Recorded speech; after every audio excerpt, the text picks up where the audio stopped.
अभिमन्यु का जन्म एक छोटे से गांव में हुआ था, जहां वह बचपन से ही असाधारण प्रतिभा के लिए प्रसिद्ध था। उसकी मेधा ने उसे न केवल अपने स्कूल में बल्कि अपने गांव में भी एक अलग पहचान दिलाई थी। उसका नाम उन बच्चों में शामिल था जिनकी कड़ी मेहनत और सफलता पर सभी गर्व करते थे। वह सिर्फ पढ़ाई में अव्वल नहीं था, बल्कि उसका व्यक्तित्व भी कुछ ऐसा था जो सभी को आकर्षित करता था।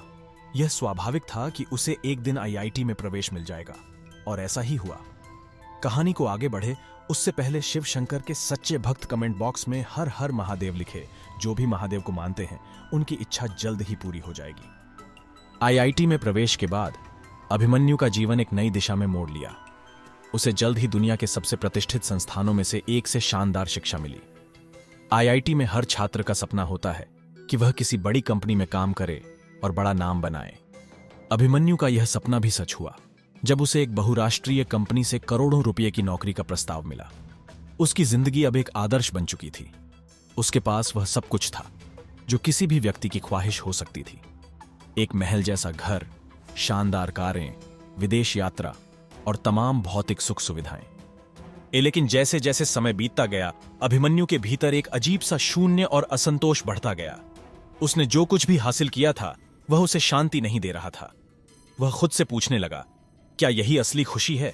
क्या यह सब कुछ मुझे आत्मिक संतोष दे रहा है? उसकी आत्मा कहीं ना कहीं शांति और उद्देश्य की तलाश में थी। उसने महसूस किया कि उसने बाहरी दुनिया की सारी सफलताएं तो हासिल कर लीं, लेकिन भीतर के खालीपन को भरने के लिए वह कुछ और ढूंढ रहा था। एक दिन अभिमन्यु ने सब कुछ छोड़ने का फैसला किया। यह कदम उसके परिवार और दोस्तों के लिए एक बड़े झटके जैसा था। सभी ने उसे समझाया, तुम्हारे पास सब कुछ है, फिर तुम्हें यह सब क्यों छोड़ना है? लेकिन अभिमन्यु के दिल में एक आवाज गूंज रही थी जो उसे अपने आंतरिक सत्य की तलाश में जाने के लिए प्रेरित कर रही थी। उसने अपनी करोड़ों की नौकरी, शानदार घर और सभी भौतिक सुखों को छोड़ दिया। वह महाकुंभ की ओर बढ़ चला, जहां उसे आत्मज्ञान और शांति की प्राप्ति का विश्वास था। महाकुंभ के मेले में पहुंचने के बाद अभिमन्यु ने साधु संतों की संगति में समय बिताना शुरू किया, लेकिन उसका मन पूरी तरह से संतुष्ट नहीं था। वह समझ रहा था कि आत्मज्ञान और शांति केवल बाहरी साधनों से नहीं मिलती, बल्कि भीतर के मन और इच्छाओं को शुद्ध करने से मिलती है। एक दिन जब वह साधना में गहरे डूबा हुआ था, एक वृद्ध संत ने उसे देखा। वह संत उसकी आंखों में छिपी बेचैनी और शांति की तलाश को पहचान गए। संत ने कहा, तुमने बाहरी दुनिया की सारी वस्तुएं त्याग दी हैं, लेकिन तुम्हारा मन अब भी इन चीजों से बंधा हुआ है।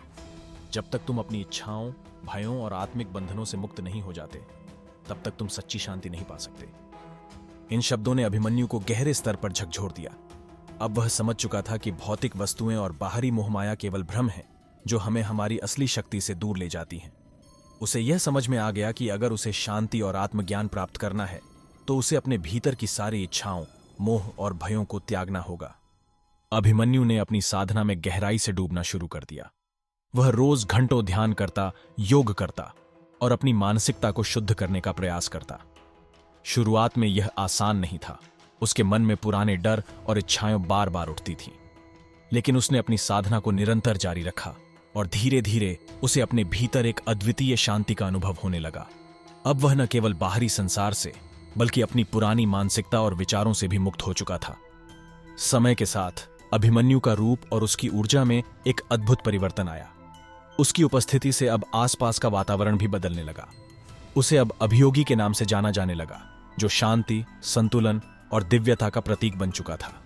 उसके भीतर एक रहस्यमय शक्ति जागृत हो चुकी थी, जिसे देखकर लोग चमत्कृत हो जाते थे। अब वह कोई साधारण व्यक्ति नहीं था, बल्कि वह एक दिव्य गुरु बन चुका था, जो लोगों को आत्मिक शांति और संतुलन का मार्ग दिखा रहा था। लेकिन सबसे चमत्कारी घटना तब घटी जब एक दिन एक गंभीर रूप से बीमार व्यक्ति उसकी शरण में आया। उसका शरीर बुरी तरह कमजोर हो चुका था और उसे अपने जीवन से कोई उम्मीद नहीं रही थी। लेकिन जैसे ही उस व्यक्ति ने अभिमन्यु से आशीर्वाद लिया, उसकी सारी शारीरिक पीड़ा तुरंत गायब हो गई।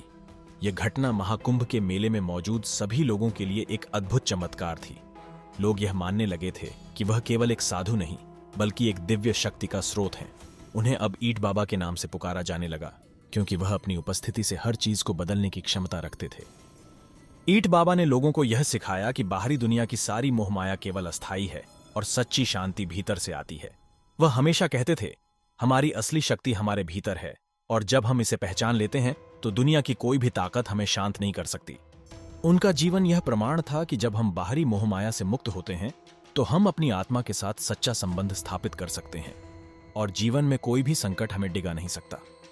अभिमन्यु की यात्रा ने यह साबित कर दिया कि जीवन की सच्ची शांति और संतुष्टि बाहरी वस्तुओं और भौतिक सुखों में नहीं होती, बल्कि हमारे भीतर की यात्रा में है।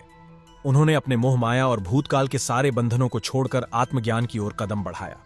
उनका जीवन एक प्रेरणा है कि जब हम अपने भीतर की शक्ति और शांति को पहचानते हैं तो हम न केवल अपनी जिंदगी को बदल सकते हैं, बल्कि दूसरों के जीवन में भी चमत्कारी परिवर्तन ला सकते हैं। उनका जीवन यह बताता है कि मोह माया से मुक्ति पाकर हम अपने जीवन को दिव्यता और संतुलन से भर सकते हैं।